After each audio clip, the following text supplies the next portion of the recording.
Dave. I am the old engineer. During my 50-year career, it's actually 52 years plus, it's from 1968.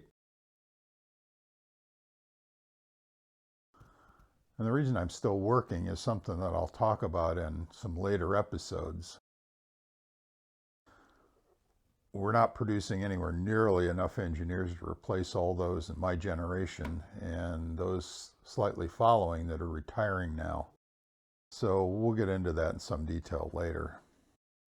But during my career, to get back on the original topic, during my career, I've given about 1,000 presentations.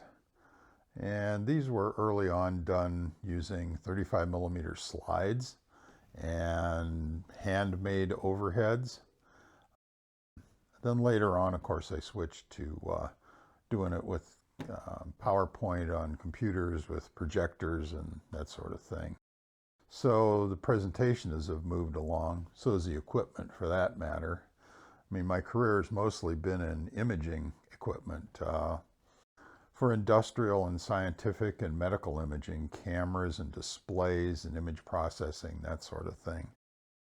But for this, I'm going to go back in time, and I've got my notes on plain old paper, which when I am finished with one, like I am with this one right now, I'll just throw on the floor, just like in the 1982 movie Little Orphan Annie, when Daddy Warbucks decided to do a coast-to-coast nationwide search for Annie's parents. Drop page. Warbucks continue. For valuable information, a lot of valuable information, I turn to YouTube, just like a lot of other people do. I look for engineering topics, some that are related to my field of work, and some that are close, like construction stuff. I'm really interested in that. I've been following the construction of the new Raiders Stadium in Las Vegas and the construction of the California high-speed rail system. That's going to be really interesting once they start drilling the tunnels. But what I noticed when I was looking through YouTube is there's hardly anybody on there. There's some people, but there's hardly anybody on there my age who talks about the kinds of things that happened to us and things that we did and things that we learned throughout our long careers and our lives. I mean, I'm 74 now. So I was curious about whether there might be some use for that information, and my son, who's 35, said that he thought I should turn that information into a YouTube channel. And so I'm giving that a try. That was verified a little bit by the students that I have at the university. I taught for 10 years, freshmen and seniors, especially in the senior design program. And when I'd have conversations with them, they were always interested in the things that I did and the things that happened to me. And in some cases, I could even wrap it into lectures.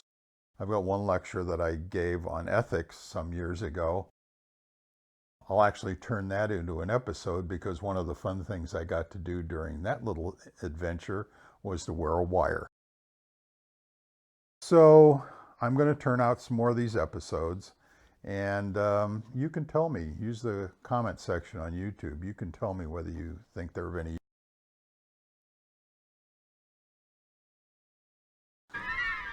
To start with, I'll give you a little of my background. I was born in 1946 in the Midwest, almost exactly 1 year after the end of World War II. My father was in the Army Air Corps and then later in the Army National Guard.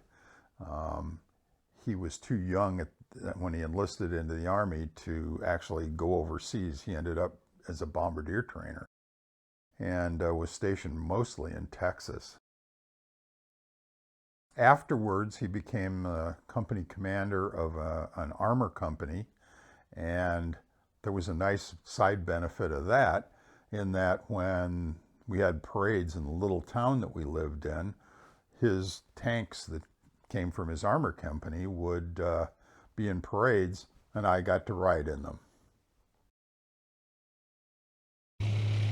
Here's me in a M48 Patton tank, riding in what I think was a Memorial Day parade in 1956. I was raised a middle-class suburban kid. My mother mostly stayed home with us kids. There were 5 of us. I'm the oldest. I have 2 younger brothers and 2 younger sisters. And she also worked off and on. She started when she was in high school, working in a dairy, if I remember right. And then later on, she worked as what's now called an executive assistant for a big grocery chain that had one of their warehouses in the town we lived in. And she did that for a long time. She also did some other jobs off and on. And she did a lot of volunteer work. She was president of the PTA and did some work in the church and all that sort of thing. I think I remember her being in charge of the Eucharist once. I went to school in the Midwest from the time I was in kindergarten until I graduated from college in 1968. And I got a degree in electrical engineering, Bachelor of Science degree in electrical engineering. And then later, after I started working and moved to California, I got an MBA. That was in 1979.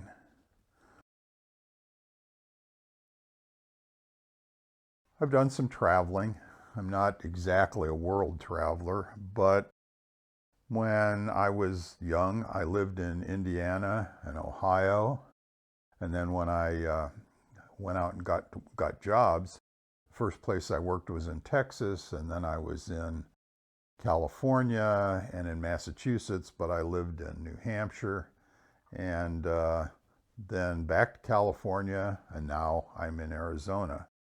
And so I've been somewhat in the U.S. as a result of my work. I've also been to most of the other states, almost all 50. I think there's probably only 3 or 4 I haven't been to. I've also been some places in the world outside the U.S. I've been to Mexico and Canada. I've also been to Asia, Japan and Korea, and went to China once. It was in 2003, if I remember right. I've also been to Europe several times. I've been to probably 7 or 8 countries in Europe, England and Italy and Germany and France and a couple of others. Those were mostly from my jobs. I was married for 43 and a half years until 3 years ago when my wife died of breast cancer. That's another thing that we'll talk about in some of the subsequent episodes about breast cancer itself, but also about some real interesting stuff about medicine. My wife and I had 2 kids, my son, who I mentioned, who's now 35 and is himself an engineer, and a daughter who is now a college professor. I'd like to tell you a little bit about my career. As I mentioned before, I've worked in imaging technology companies for over 50 years, mostly involved in building cameras for various things, industrial, machine vision, robotics, that sort of thing. I worked for a couple of companies that were involved deeply in medical imaging, so I was involved in building those sorts of cameras. A couple of those companies I ran for a while. I also spent 4 years working on synthetic speech. Here's an example of that. This is the voice from Windows Narrator. It is a direct descendant of our product. I taught engineering undergraduates for over 10 years, both introduction to engineering and also senior design teams, which did real projects building hardware for real customers. These days, there's a lot of software involved in those too. I've supervised dozens of product developments, including one that ended up providing $150 million a year in business for one of my employers. I've done a lot of marketing programs. I've managed sales and marketing forces, global ones. And I've also managed the divisions of 2 companies as a general manager. For the last 20 years, I've been running my own businesses, again, mostly involved in imaging technology. I'm going to give you a little bit of information about the channel. Each episode that I do will be about 10 minutes long. I'll try and stick to one topic. This one sort of rambles a little bit because I want to give you some background, but mostly I'll stick to one topic when I do each of the episodes. I'll try and be careful to be able to support everything that I say, and I'll give references that you can see on a slide at the end of each of the presentations. So if you want to find out some additional information about what I talk about, there'll be some links and some other references there. I welcome feedback, an engineering term, by the way, from everyone who views this channel. Positive, negative, I want to hear it all. I want to make improvements. I want to make sure I stay relevant to things that are of interest to you, or maybe cover something that I know something about that I didn't even think about. So use the YouTube comment section for that. In my 70 years, a lot of situations have come up that required analysis and decisions and a lot of planning. Based on that, here's my starting list of topics. This list will change and expand, and some topics will need more than one episode, so I'll try to be brief and stay on topic each time. I'll talk about some of the books on these shelves in some of the episodes.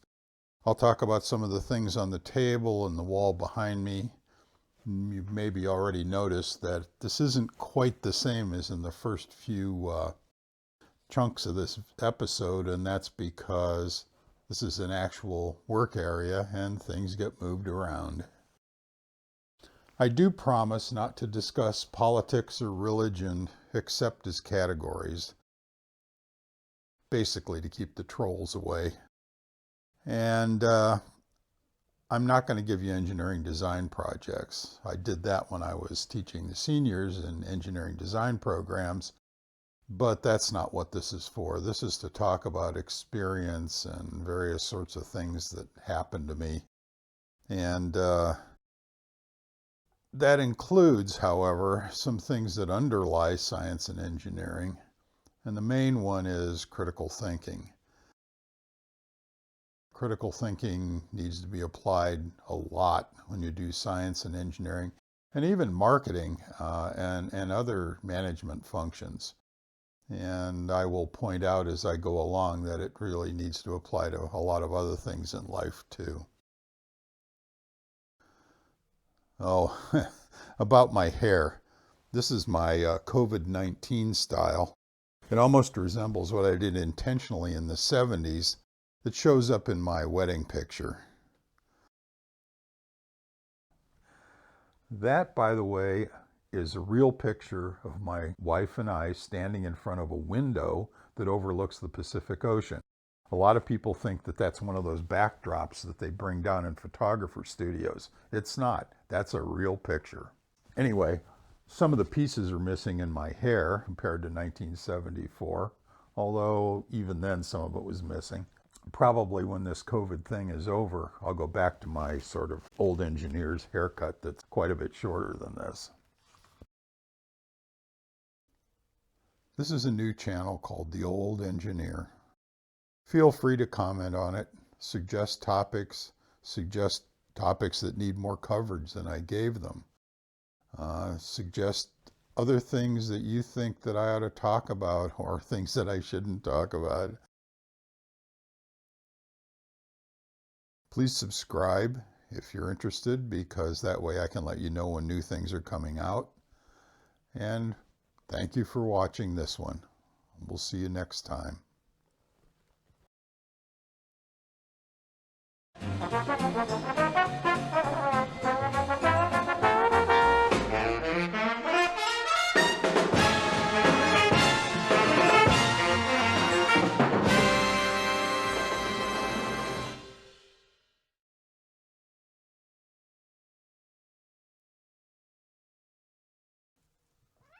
Huh?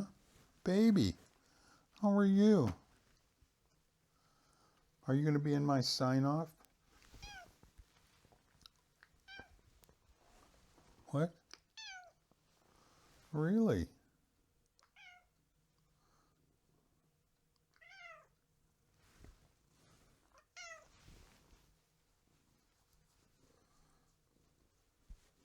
This is one of my 3 cats, Baby. Baby is a talker. Are you a talker? Can you talk some more? No? You want to talk to me? Say bye-bye. Okay, that's bye-bye.